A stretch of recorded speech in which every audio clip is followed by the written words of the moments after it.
Hi hello నమస్తే. నేను మీ Yamini. Welcome to our channel Yamini vibes. ఇవాల్టి రెసిపీ ఏంటంటే నా స్టైల్‌లో చికెన్ పలావ్ ఎలా చేయాలో చూపించబోతున్నాను. చికెన్ పలావ్ అనగానే చాలామంది ఏమనుకుంటారంటే చాలా కష్టంగా ఉంటుంది, చేయరాదేమో అనుకుంటారు. కానీ నేను చూపించే విధంగా ఇలా ఒక్కసారి చికెన్ పలావ్ చేసి చూడండి, చాలా టేస్టీగా వస్తుంది. ఇక ఆలస్యం చేయకుండా తయారీ విధానం ఎలానో చూసేద్దాం. ముందుగా కావాల్సిన పదార్థాలు: చికెన్, పుదీనా, కొత్తిమీర, నిమ్మకాయలు, పచ్చిమిర్చి, కారం, నూనె, ఉప్పు, అల్లం వెల్లుల్లి పేస్ట్, నెయ్యి. ముందుగా దీంట్లోకి మసాలా పేస్ట్ కావాలి కాబట్టి మసాలా రెడీ చేసుకుందాం. దానికోసం ఒక మిక్సీ జార్ తీసుకొని అందులో ఒక 10 పచ్చిమిర్చి ముక్కలు వేసుకోవాలి. అలాగే కొంచెం పుదీనా, కొత్తిమీర, ఒక స్పూన్ ధనియాలు, అలాగే కొంచెం సాజీరా, ఒక 4 లవంగాలు, కొద్దిగా దాల్చిన చెక్క, అలాగే ఒక 2 యాలకులు, ఒక 10 మిరియాలు కూడా వేసుకోవాలి. ఇప్పుడు దీనిని మెత్తగా గ్రైండ్ చేసుకోవాలి. చూసారు కదా, ఇలా మెత్తగా గ్రైండ్ చేసుకొని పక్కన పెట్టుకోవాలి. ఇప్పుడు ప్రాసెస్ స్టార్ట్ చేద్దాం.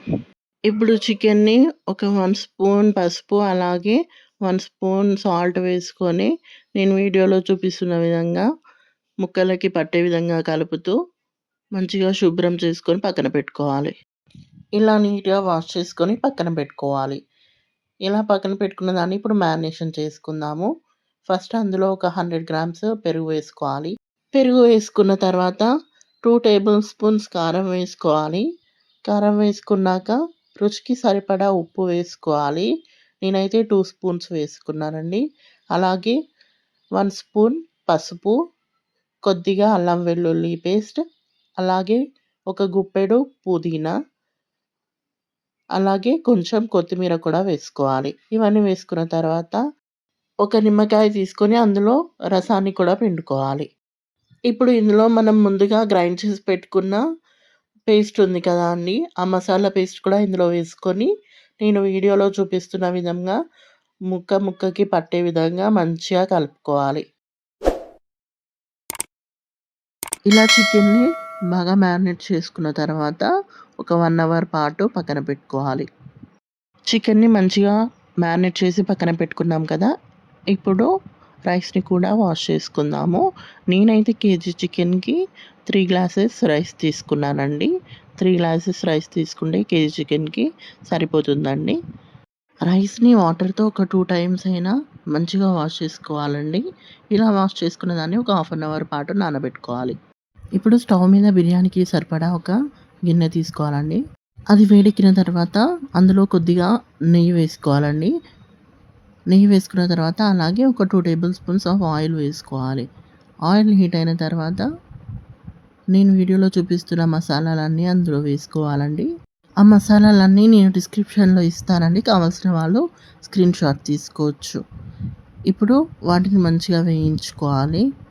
అవి వేగిన తర్వాత ఇప్పుడు అందులో మనం ముందుగా తరిగి పెట్టుకున్న ఆనియన్స్ కూడా వేసుకోవాలి. Onions thick golden brown colour వచ్చేంత వరకు వేయించుకోవాలండి. అవి వేగిన తర్వాత మనం ముందుగా మ్యారినేట్ చేసి పెట్టుకున్న చికెన్ ఉంది కదా అండి, అది ఇందులో వేసుకోవాలి. చికెన్ ఇందులో వేసుకున్న తర్వాత మొత్తం ఒకసారి బాగా కలిసే విధంగా ఒకసారి బాగా కలుపుకోవాలి. నేను వీడియోలో చూపిస్తున్న విధంగా స్టవ్ లో ఫ్లేమ్‌లో పెట్టుకొని బాగా కలుపుకోవాలండి. ఇలా కలుపుకున్న తర్వాత దీనిని ఒక క్యాప్ పెట్టుకొని ఒక 10 మినిట్స్ పాటు ఉడికించుకోవాలండి. చూసారు కదా, 10 మినిట్స్ ఉడికిన తర్వాత చికెన్ ఆల్మోస్ట్ ఒక 70% ఉడికిపోయిందండి. ఇప్పుడు దీంట్లో మనకు కావాల్సిన మసాలాలు వేసుకోవాలి. కొద్దిగా జీలకర్ర పౌడర్, అలాగే చికెన్ మసాలా పౌడర్ వేసుకోవాలి. ఇవి 2 వేసుకున్న తర్వాత దీన్ని ఒకసారి మంచిగా కలుపుకొని ఒక 2 మినిట్స్ పాటు ఉడికించుకుంటే సరిపోతుందండి. 2 మినిట్స్ ఉడికిన తర్వాత చూసారా, ఆయిల్ పైకి తేలి మంచిగా ఉడికిపోయింది. ఇప్పుడు దీంట్లో మనకి రైస్‌కి కావాల్సినన్ని వాటర్ పోసుకోవాలండి. 1 గ్లాస్ రైస్‌కి 2 గ్లాసెస్ వాటర్ అయితే సరిపోతుందండి. కానీ ఆల్రెడీ చికెన్‌లో గ్రేవీ వచ్చుంది కాబట్టి ఒక గ్లాస్ వాటర్ తగ్గించి పోసుకోండి. 3 గ్లాసెస్ రైస్‌కి నేనైతే 5 గ్లాసెస్ ఆఫ్ వాటర్ వేసుకుంటున్నాను. అప్పుడే రైస్ అనేది మంచిగా కుక్ అవుతుంది. ఇప్పుడు వాటర్ పోసుకున్న తర్వాత దీన్ని ఒకసారి మంచిగా మసాలాలన్నీ కలిసే విధంగా బాగా కలుపుకోవాలి. ఇలా కలుపుకున్న తర్వాత మనం సాల్ట్ సరిపోయిందో సరిపోలేదో ఒకసారి చెక్ చేసుకొని సాల్ట్ వేసుకోవాలి. సాల్ట్ వేసుకున్న తర్వాత దీనిని బాగా మరిగించుకోవాలండి. ఇలా మరిగిన దాంట్లో ముందుగా నానబెట్టుకున్న రైస్ అనేది తీసుకొని ఇందులో వేసుకోవాలండి. ఇలా కొద్ది కొద్దిగా రైస్ తీసుకొని ఇందులో వేసుకోవాలి.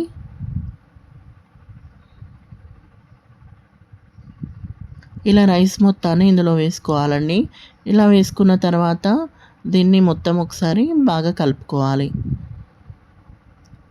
ఇలా కలుపుకున్న తర్వాత దీన్ని క్యాప్ పెట్టి రైస్ అనేది దగ్గరికి వచ్చేంత వరకు ఉడికించుకోవాలి.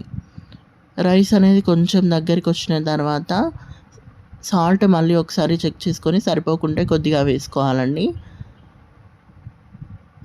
అది వేసుకున్న తర్వాత అందులో లాస్ట్‌లో కొంచెం కొత్తిమీర కూడా వేసుకొని మొత్తం ఒకసారి బాగా కలుపుకోవాలి. ఇలా కలుపుకున్న తర్వాత రైస్ అనేది ఒక 50% ఉడికిపోయింది కదండీ! ఇప్పుడు స్టవ్ అనేది లో ఫ్లేమ్‌లో పెట్టుకోవాలి. దీన్ని క్యాప్‌తో క్లోజ్ చేసి ఒక 15 మినిట్స్ పాటు ఉడికించుకుందాం. చూసారు కదా 15 మినిట్స్ తర్వాత మన పులావ్ రెడీ అయిపోయింది. ఫైనల్‌గా కొత్తిమీరతో దీనిని గార్నిష్ చేసుకుందామండి. ఇలా లాస్ట్‌లో కొత్తిమీర చల్లుకొని స్టవ్ ఆఫ్ చేసుకుందాం. ఫైనల్‌గా మన చికెన్ పులావ్ రెడీ అయిపోయిందండి. దీన్ని సర్వ్ చేసుకోవడమే. ఇలానే తినేస్తే చాలా టేస్టీగా ఉంటుందండి. దీనికి ఎలాంటి కర్రీ అవసరం లేదు. పక్కన కొద్దిగా పెరుగు పచ్చడి అలాగే ఒక నిమ్మకాయ ఉంటే సరిపోతుందండి. చాలా చాలా టేస్టీగా ఉంటుంది టేస్ట్‌లో మాత్రం. ఇదండి ఇవాల్టి రెసిపీ. ఈ రెసిపీ మీకు నచ్చితే ఒక లైక్ చేయండి. అలాగే షేర్ చేయండి. బెల్ ఐకాన్ని నొక్కడం మాత్రం అస్సలు మర్చిపోవద్దు. అప్పుడే నా వీడియోస్ మీకు నోటిఫికేషన్‌లో వస్తాయి. Thank you for watching. Please do like, share and subscribe. నేను మీ ఆమెని. తిరిగి మళ్ళీ ఇంకో వీడియోతో కలుద్దాం. అప్పటి వరకు బాయ్.